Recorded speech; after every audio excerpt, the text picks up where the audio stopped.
Bronny James may just be the most polarizing athlete of 2024, which may not be fair to him, but when you are the son of LeBron James, people are either going to love you or hate you. Regardless of where you fall on the Bronny James spectrum, overall it's been a pretty rough start to both his collegiate and professional basketball career, whether it was averaging 4.8 points per game as a freshman at USC or playing 7 games to start the Lakers season and playing just under 3 minutes per game, averaging 0.6 points per game. The Bronny James hate crowd has gotten a lot of attention over the past couple months, and by and large that's been the majority sentiment, or I should say reaction, to the beginning of Bronny James's career. But Bronny James has been doing something over the past 3 weeks in the G League that almost nobody is talking about. So today in this video, I think it's time we finally dive into Bronny James quietly dominating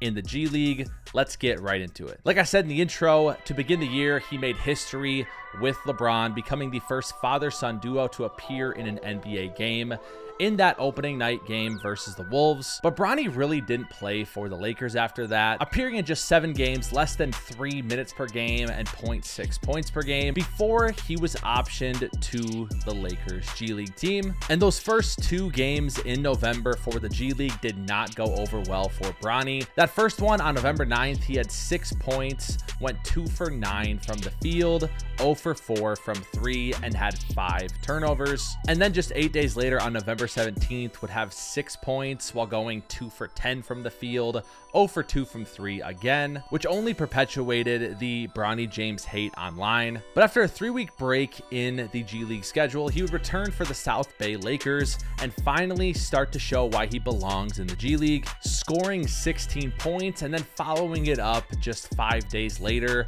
with 30 points on 13 for 23 from the field. And if we take a look at his last 7 games in the G League, he's averaging 17.4 points per game, shooting 40.7% from the field, 32.5% from 3, while averaging 5 rebounds and 5 assists per game. His 2 most recent games, he would score 15 points on 6 for 17 from the field, 3 for 8 from 3, 7 rebounds, 6 assists, 4 steals, and then 23 points on 7 for 14 from the field, 3 for 5 from 3, 9 rebounds, and 5 assists. It seems like Bronny is only getting better every single game he gets under his belt. And a couple things that really stick out to me through these last 7 games for Bronny in the G League is number 1, his ability to play make. He's averaging 5.5 assists. And if you look at some of these plays, you can see that there's some playmaking, I believe, to be unearthed there. I'm not saying he's going to average 8 or 9 assists per game, but there is something to in the NBA being able to have 5 or 6 assists a night. Secondly, rebounding for a smaller guard. He's only 6'4", but he's able to go up and get things due to his athleticism and overall just due to his effort. But the 2 biggest pluses about Bronny's game, number 1 has been his defense. If you take a look at some of these clips, he's able to really pick up defenders very far away from the hoop, and that's been something that is going to have to be his calling card if he wants to be an NBA role player one day. So it's good to see that while he's been scoring, the defense has not gone away. But finally, something I feel like not many people talk about is Bronny's ability to finish at the rim. That's something he's actually really good at doing, and it's something that's super important if you are not a great shooter. If you take a look at these last 7 games, you're seeing countless clips where he really does show a lot of nice touch around the rim and even decision making to efficiently get there. But at the same time, not everything is just rose-colored glasses for Bronny. He has plenty of things he still does need to work on. First and foremost, shot selection for him. I feel like he takes way too many bad shots a night. Even on some of these games where he's scored a ton of points, you'll see that he's putting up very inefficient nights. Not a lot of it is due to just missing open shots. It's due to forcing and shots that he just should not be taking. As he's been handling the ball more, his turnovers have not been great. He had a game, I think, that had 6 turnovers in them, a couple of them, and as he handles the ball more, he does have to clean that up as well. But I think the biggest thing he just absolutely has to do if he wants a shot at the NBA is be able to make 36% from 3. That's league average, and if you're going to be a defensive guy who is not a Trae Young or Luka Doncic type of scorer and facilitator, you have to be able to hit corner threes. So It's nice to see he's at 32%. That's up from 26% in college, although we're only talking about 9 games here, very small sample size, but that's where he has to be if he wants a chance at this. I do want to say though, as much as people have clowned on him due to nepotism, he's LeBron James' son, it's the only reason he's in the NBA, I think you have to give him props for performing this well in the G League, responding to all that. It cannot be easy to be LeBron James Jr., being in the spotlight since you're 3 years old, and that's something even JJ Redick mentioned in practice the other day. Bronny just turned 20 years old. He has a ton of basketball ahead of him. If we think about it, he played just 25 games in college, playing less than half the minutes per game, and he's only played in a handful of games to start his NBA career. He has so much room left to improve. I really believe that and develop, and I think the G League has been incredible for him because there's such little access to it in terms of clips and coverage that he's able to just develop without a super big spotlight on him during it. So where do we go from here with Bronny James? Well, I think it's tough. I think on one hand, I see certain things in his game that I really do think could translate to being a 7th or 8th guy off the bench for a good NBA team. But NBA scouts are a lot smarter than I am. And according to this ESPN article, Jeremy Woo says this about Bronny's recent success. Scouts I've spoken with view James much the same way they did during the pre-draft process. He's an unselfish player, capable of making a positive impact at the G League level, but also not one with tremendous developmental upside. It looks like James has added strength, but he hasn't been particularly efficient this season and has struggled to control his turnovers. The scouting report remains the same. Opposing scouts know what to expect from James, but largely aren't enamored by his long-term outlook. Nobody I spoke with at the showcase changed their tune. There's plenty of time for James to improve, but at this point, he remains more valuable to the Lakers than to any of the other 29 teams. Now, can I say that I think Bronny James is going to get a lot more of an opportunity to develop and grow over the next 3 years than just your average guy with his talent currently as is?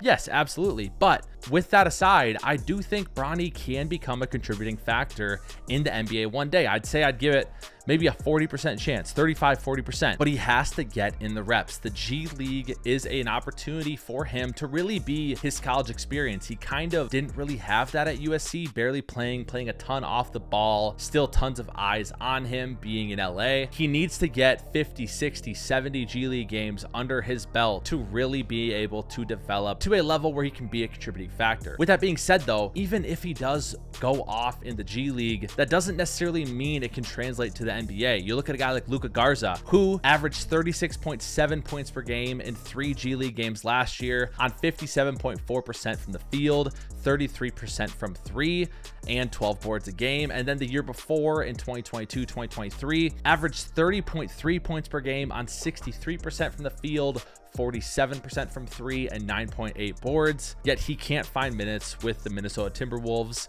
in the league. And same with Leonard Miller. He's playing very well in the G League right now as well. Cannot find minutes with the Wolves. You got Trey Alexander, who is 22 years old, but a rookie, averaging 25, 5, and 5 in the G League right now. You got a guy like J.D. Davison that's averaging 26.5 points per game, 33% from 3, 8.3 assists. He's not going to get a look at the NBA anytime soon. Now, all of these guys are older than Bronny. They've been in the league longer, besides Trey Alexander. And so there's absolutely time for Bronny to improve. But the point being is that putting up a bunch of numbers in the G League does not necessarily mean you will translate well into the NBA. And that's primarily because the NBA is more competitive now than ever. You have guys like Devontae Graham, Lonnie Walker, Dennis Smith Jr., countless others that cannot get a roster spot in the NBA. So I want to make it clear, I don't think it's going to be easy for Bronny to do it, but I think that he can. And I think that him playing this well in the G League over the past month is worthy of talk, just like all of the hate has been since the beginning of the season. Lastly, there was an article in the LA Times that I thought was super cool. JJ Redick talking about Bronny just a couple days ago and what they expect out of him. that I would love to share with you guys. JJ says, what we've stressed with him throughout the summer, preseason, early season was getting himself into elite shape so that he could be a high-level impact player on the defensive end. And then he has a heel injury and has to lose some of that momentum. But we're excited about what he's done over the last 2 games and looking forward to see what he does in the lineup. This was back on December 17th, by the way, so there's 2 games here that JJ's not mentioning. It's not a punishment. You're either going to do the things we're asking you to do and you're going to play, or you're not going to do those things and you're not going to play. It's very simple, and that's just the way I'm going to coach the basketball team going forward. So I think not just for Bronny, what we envision for him to be able to play in impact winning, he's got to be able to baseline, do those things. It's no different than Max Christie or Dalton Connect, and if you do those things, you'll be rewarded with play. The development process, if you're clear with what you want and you're doing those things that we ask, you're going to get rewarded. So that's in some ways how you teach it. And then lastly, JJ Redick mentions he's got to get to the point where it's okay to fail. I think he has a real reservation to fail. He's had a camera on him since he was 8 years old. JJ mentions his own sons. Can't imagine there being a camera on them. And this is interesting to me. I trust JJ Redick. You may not. I love JJ. I think he's brilliant. I think the Lakers situation is not a coach problem. But JJ says, I think once he develops that, he's gonna take off. Like literally take off. He will do anything he's asked to do. He's done everything we've asked him to. So that's interesting to me. JJ Redick thinks that there is something there with Bronny James. Now, you could say he's just trying to make LeBron happy. I don't think he would go out of his way to say something like that. He just may not say anything negative, but that's interesting to me. So let's just keep an eye on Bronny James over the course of this year. People love to clown him. They're quick to do it. Then he does well, and nobody wants to give him his praise. And so that's what we're doing today in this video. Bronny James is playing well in the G League right now. It's not going unnoticed. 25 games in college, 9 games in the G League, barely any time. He's just turned 20 years old, gonna have a long leash because he's LeBron James' son. Again, he has to clean up certain things. He's got to be able to hit a league average at minimum from 3, got to be able to be a lockdown primary perimeter defender. He's got to continue to showcase his finishing, continue to develop his playmaking. And I think there's an outside chance in maybe a year and a half, 2 years from now, maybe 22 years old, where Bronny James can be the 8th guy off the bench on a playoff team. That's kind of my thinking. Let me know what you guys think about this. I try to be very level-headed and unbiased and logical with my takes on things like this, but if you disagree, I'd love to hear it. I want to know why though. I don't want you to just say you're an idiot, blah blah blah. Like, give me a rational argument, and I respect you for that. I think that's awesome. That's what I love about this channel, about these comments, about our community, is we're able to think through basketball, give reasons for why we believe what we believe, and be willing to be wrong and admit that. So thank you guys so much for watching this video, and as always, we'll see ya on the hardwood.